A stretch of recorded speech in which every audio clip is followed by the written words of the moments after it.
The only people who don't want to disclose the truth are people with something to hide. Well, come back to his SSN, and when do you think he picked up the one he uses now, which of course is not his, and it's issued of all places from the state of Connecticut? We're talking a lot about Connecticut with the gun stories, but it comes from Connecticut, a place he never was, a place his father never was, or if his father went there, he went there on a weekend from Harvard. I remember Bill O'Reilly saying his father got it for him when he went to Harvard. Bill O'Reilly's got more gas. It's a wonder he can't float, but you wonder about this. And so riddle me this. Where does he get the SSN and how? You know, on this one topic, I'm not the perfect guest. I just don't know anything about the SSN topic. I just know that it's an absolute fact that it's a fake. I don't know anything about how he got it, where he got it. The only thing I've ever commented on is that, you know, because I went to college with him, because he was my classmate, class of 83 at Columbia, because we're both political science majors, because we're both pre-law, and I never heard him, never saw him, never met him, don't know anyone who ever heard of him, saw him, or met him. It's a very strange story, and his background is extremely mysterious, extremely dangerous, extremely frightening from that standpoint. And I've never been an expert on the birth certificate, never been an expert on the SSN, don't claim to be. I just have commented as a former classmate about what I knew about Columbia, and then I've gone out of my way, Peter, to comment day and night about the scandals of the present-day Obama administration, from the IRS scandal where he sicked the IRS on me, and I spent 3 years under vicious IRS attack. I know. You know, to Benghazi, to the AP scandal, to Fast and Furious, to the Fox News reporter, to the promise of if you want your insurance, you can keep it.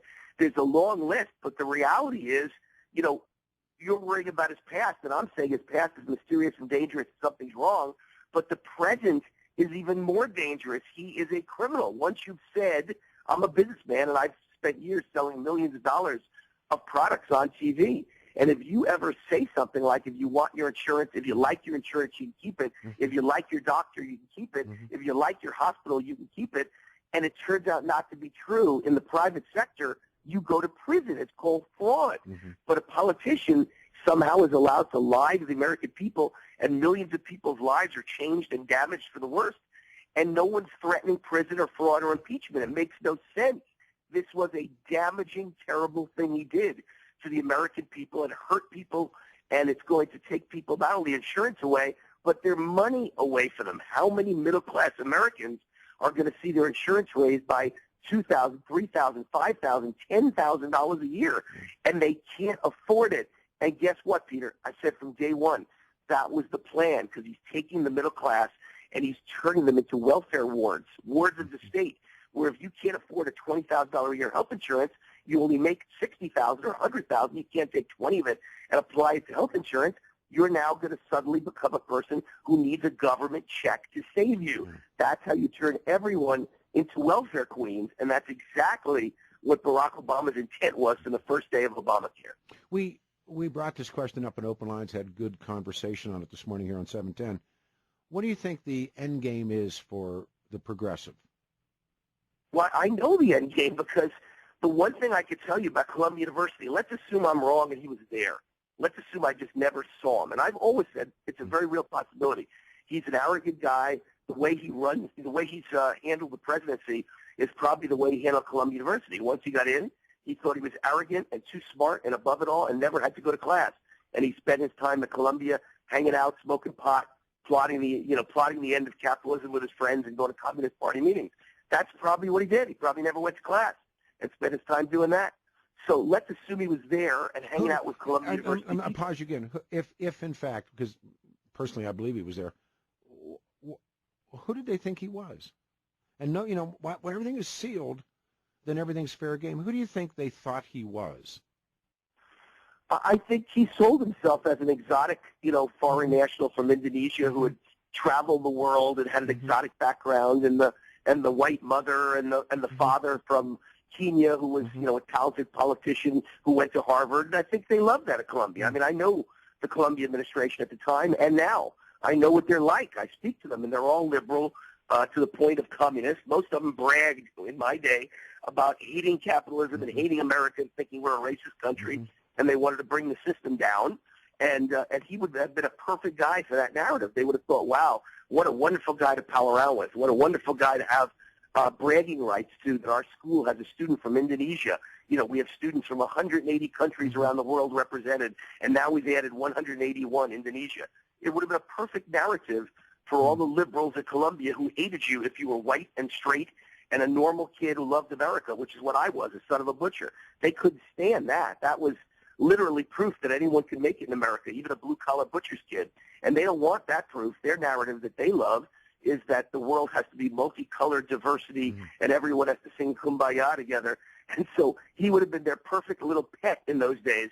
We let this kid in from Indonesia with terrible grades from Occidental and Hawaii, and he spent the world, his life traveling the world.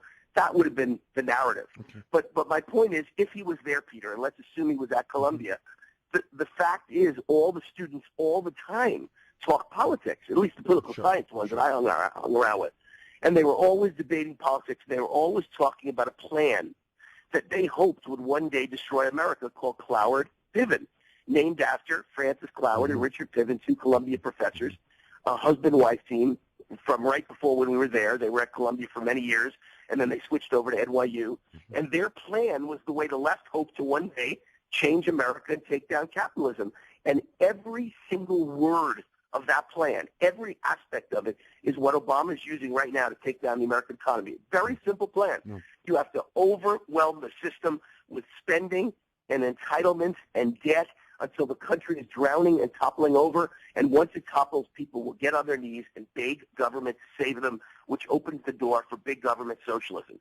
That's exactly the end game. That's it right there. There's no other need to know anything else about Barack Obama. As a final question, and this time, and you'll be back soon, what does it look like when the smoke clears? Well, I think it's looking a lot like it now. I mean, I'm a small businessman, Peter, and all my friends, I'm an odd guy. In the media, everyone's a journalist. Everyone's an expert. Everyone's a think tank, all your guests. Very rarely do you have a person, even from the right, like me, who really is a small businessman who owns businesses with 1, 2, 5, 10 employees on the ground, and who could tell you what's happening. And I'm telling you, the country is being bankrupted. The rich are getting richer on Wall Street. All he does, Obama and the Fed, is take care of the Ponzi scheme on Wall Street and make sure the market goes up every day by stealing your children's future and pumping debt into the stock market to make everyone there fabulously rich who then donates to him. But none of it trickles down to Main Street, and all my friends are dying. If you own a restaurant, a dry cleaner, a hardware store, a small real estate office, you're either out of business, you're hanging on by the skin of your gums, and you're taking your life savings and pumping it in to make payroll. There is no money on Main Street. America, you know that old joke that a politician's support seems really good, but it's like a mile wide and an inch thick? Yeah. That's what America's economy is right now. On the outside, it looks okay, not collapsing, certainly it's surviving with a high stock market. But when you dig just an inch deep, the country is in such severe trouble. The economy is an inch away from collapse. And anyone who owns a business on Main Street is starving. Their revenues are 80% lower than 5 years ago, and they can't even take home pay anymore. If you own a business, your money goes to keeping the employees, not to keeping yourself and your mortgage paid. So this country is in so much trouble, Peter. So the end game is a total financial collapse, and no one knows what to do. There's panic in the streets, and Obama institutes socialism, or the next guy does if it takes the last of Obama's 3 years. That's what I predicted in my book, The Ultimate Obama Survival Guide, a depression and a total collapse.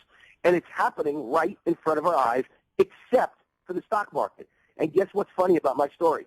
The exact same thing is happening in Venezuela, which is basically a communist country. Venezuela has an all-time record high stock market. Well, the people are starving in the streets. There's a toilet paper shortage, and there's a food shortage. And let me tell you something. Sadly, tragically, that exact scenario is coming to America because Obama's playing the same card as Hugo Chavez is playing in Venezuela. Same thing's happening in Argentina. Same thing's happening in Cuba. When you believe in socialism or communism, this is the end result. We'll talk soon. Thanks for coming on the show, bro. Thanks for being with us. Thanks, Peter. The book is The Ultimate Obama Survival Guide, and my website is root4america.com. The only people who don't want to disclose the truth are people with something to hide.